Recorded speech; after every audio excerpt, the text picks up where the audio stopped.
আমাদেরকে যেই নিরাপত্তা দিয়েছেন, আমরা আপনাদের অনুরোধ জানাচ্ছি সরকারকে, বিএনপির পক্ষ থেকে, এই লাখো জনতার পক্ষ থেকে তাদের প্রোটোকল দরকারের 3 ডবল করে দেন। কারণ তাদের প্রোটোকল 3 ডবল করে দেন, কারণ তারা মানুষকে বিভ্রান্ত করছে এবং মানুষ এটা জানতে পেরে মানুষ তাদের উপরে ক্ষিপ্ত হচ্ছে। আমরা চাই না মানুষ ক্ষিপ্ত হয়ে মানুষ কিছু করে বসুক তাদেরকে। সেই জন্য সরকারের কাছে অনুরোধ থাকবে তাদের প্রোটোকল 3 গুণ বাড়িয়ে দেন, যা বিএনপিকে দেন 3 গুণ বাড়িয়ে দেন তাদের প্রোটোকল। তারা দেশের মানুষের মধ্যে বিভ্রান্ত ছড়াচ্ছে, এইটা যখন মানুষ বুঝতে পারছে এবং এটা যখন তারাও বুঝতে পারছে যে মানুষ তাদের চালাকি, তাদের ষড়যন্ত্র ধরে ফেলেছে, তখন তারা সরকারকে গিয়ে বলছে নিরাপত্তা দিতে হবে, নিরাপত্তা দিতে হবে, প্রোটোকল দিতে হবে, প্রোটোকল দিতে হবে। আজ এইখানে এই মঞ্চে দাঁড়িয়ে আমি সরকারকে অনুরোধ করব তাদের প্রোটোকল 3 ডবল করে দেন, কারণ তারা মানুষকে বিভ্রান্ত করছে এবং মানুষ এটা জানতে পেরে মানুষ তাদের উপরে ক্ষিপ্ত হচ্ছে। আমরা চাই না মানুষ ক্ষিপ্ত হয়ে মানুষ কিছু করে বসুক তাদেরকে। সেই জন্য সরকারের কাছে অনুরোধ থাকবে তাদের প্রোটোকল 3 গুণ বাড়িয়ে দেন, যা বিএনপিকে দেন 3 গুণ বাড়িয়ে দেন তাদের প্রোটোকল। তাহাজ্জুদের নামাজ পড়ে ফজরের নামাজ আদায় করবেন, ভোট কেন্দ্রের সামনে সকলে জামাত করে, ঠিক বিকাশ নাম্বার নিচ্ছে, ফোন নাম্বার নিচ্ছে, বিকাশ করে টাকা পাঠাচ্ছে, এই বলে তাদের পরিকল্পনা। অনেকে ধরাও পড়েছে। তাহলে নির্বাচনের আগে যারা মানুষকে এইভাবে অর্থ প্রদান করে, আগেই যারা অসৎ কাজ করে, তারা কেমন করে সৎ মানুষের শাসন কায়েম করবে? করতে পারে তারা? করতে পারে না। তারা যারা নির্বাচনের আগেই অসৎ কাজ করে, কোনোভাবেই তাদের পক্ষে সৎ কাজ করা সম্ভব নয়। তারা যদি ক্ষমতা যায়, পারবে? পারবে না। এই দেশে একমাত্র শহীদ জিয়া এবং খালেদা জিয়া প্রমাণ করে দেখিয়েছে যে কিভাবে দুর্নীতিকে দমন করতে হয়। আমরা এই অবস্থার পরিবর্তন করতে চাই। প্রিয় ভাই বোনেরা, আপনারা কি আমার সাথে আছেন এই অবস্থার পরিবর্তন করতে? আলহামদুলিল্লাহ। প্রিয় ভাই বোনেরা, আমরা সারা বাংলাদেশের কৃষক ভাইদের পাশে দাঁড়াতে চাই। যদি ইনশাআল্লাহ আপনারা আগামী 12 তারিখে ধানের শীষকে জয়যুক্ত করেন, জয়যুক্ত করতে পারেন, আমরা ইনশাআল্লাহ সারা বাংলাদেশের কৃষকদের পাশে তাহলে দাঁড়াতে পারবো।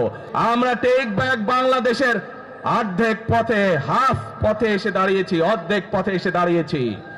দেশকে আমরা স্বৈরাচার মুক্ত করেছি, আমরা গণতন্ত্রের প্রতিষ্ঠার যাত্রা শুরু করেছি। এখনো সেই যাত্রা শুরু হয়নি। 12 তারিখে ধানের শীষকে নির্বাচিত করার মাধ্যমে গণতন্ত্রের সেই যাত্রা শুরু হবে। বিগত কিছুদিন ধরে খেয়াল করে দেখছি, বাংলাদেশের কোন মহল, এই দেশের ভেতরে কোন মহল ষড়যন্ত্রের চেষ্টা করছে। গত কয়েকদিন ধরে আপনারা দেখেছেন, পত্র পত্রিকায় এসেছে, বিভিন্ন সোশ্যাল মিডিয়াতে এসেছে, মধ্যপ্রাচ্য সহ বিভিন্ন দেশে পোস্টাল ব্যালট যেগুলো পাঠানো আছে সেগুলোকে কিভাবে ডাকাতি করা হয়েছে। ঠিক যারা এই দেশ থেকে পালিয়ে গেছে তারা যেভাবে আপনাদের ভোট ডাকাতি করেছিল, ঠিক একইভাবে আবার সেই ষড়যন্ত্র শুরু হয়েছে। দেখেছেন আপনারা? দোজকের মালিক আল্লাহ, বেহেশতের মালিক আল্লাহ, এই পৃথিবীর মালিক আল্লাহ, কাবার মালিক আল্লাহ। আরে ভাই, যেটার মালিক আল্লাহ সেটা কি অন্য কেউ দেওয়ার ক্ষমতা রাখে? রাখে না। তাহলে কি দাঁড়ালো? নির্বাচনের আগেই একটি দল এই দিব ওই দিব বলছে, টিকিট দিব বলছে না? যেটার মালিক মানুষ না, সেইটার কথা যদি সে বলে, সেরে কি করা হচ্ছে? হচ্ছে না? যার মালিক আল্লাহ, যার অধিকার শুধু আল্লাহর একমাত্র, সবকিছুর অধিকার উপরে আল্লাহর অধিকার। কাজেই আগেই তো আপনাদেরকে ঠকাচ্ছে, নির্বাচনের ফলে তাহলে কেমন ঠকাবে আপনাদেরকে বোঝেন। এবার কেউ বলে অমুককে দেখেছে, তমুককে দেখেছে, এবার একে দেখেন। প্রিয় ভাই বোনেরা, 1971 সালের যুদ্ধ, যেই যুদ্ধে লক্ষ মানুষের প্রাণের বিনিময়ে এই দেশ স্বাধীন হয়েছে, আমাদের এই প্রিয় মাতৃভূমি, সেই মাতৃভূমিকে স্বাধীন করার সময় অনেকের ভূমিকা আমরা দেখেছি, যাদের ভূমিকার কারণে এই দেশের লক্ষ লক্ষ ভাইয়েরা শহীদ হয়েছে। এই দেশের লক্ষ লক্ষ মা বোনেরা তাদের সম্মান হানি হয়েছে। কাজে তাদেরকে তো বাংলাদেশের মানুষের মধ্যে দেখেই নিয়েছে।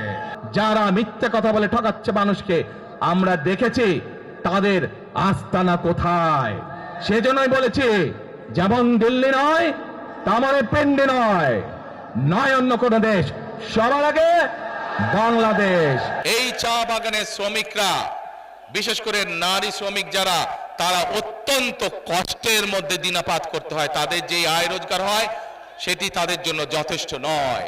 সেই সকল পরিবারকে, সেই সকল নারীদেরকে আমরা ফ্যামিলি কার্ড দিতে চাই এবং ফ্যামিলি কার্ডের মাধ্যমে তাদেরকে আমরা হয় খাদ্য সহায়তা দিব অথবা তাদেরকে আমরা নগদ সহায়তা দিব, যাতে করে তারা তাদের সংসার সুন্দরভাবে গড়ে তুলতে পারে, সুন্দরভাবে চালাতে পারে।